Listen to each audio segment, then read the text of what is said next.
Hello everyone. In 1984, the world witnessed a catastrophe that changed the course of industrial safety forever.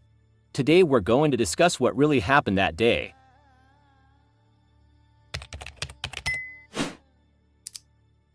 The Bhopal disaster was one of the world's worst industrial disasters that occurred on the night of December 3, 1984, in Bhopal, India. The disaster was caused by a gas leak from a pesticide plant owned by Union Carbide India Limited. The gas leak resulted in the deaths of thousands of people and caused long-term health problems for many more. The exact number of deaths is still unknown, but it is estimated that between 3,000 and 16,000 people died as a result of the disaster.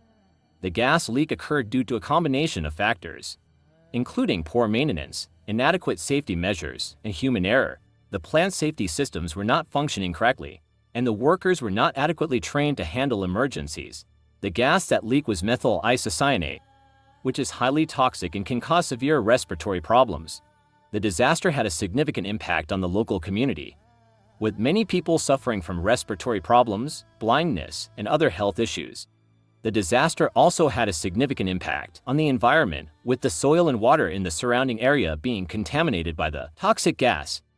The Bhopal disaster had far-reaching consequences, both for the victims and for the company responsible for the accident. In 1989, Union Carbide Corporation paid $470 million to settle litigation stemming from the disaster. However, the Indian government and activists have criticized the settlement as inadequate, and the case remains a subject of controversy.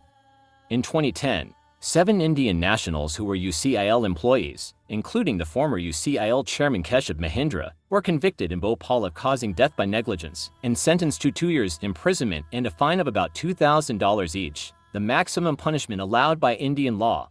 This was the history of Bhopal disaster in a nutshell. Subscribe to learn new interesting facts every day, and like the video so more people know what really happened. Bye.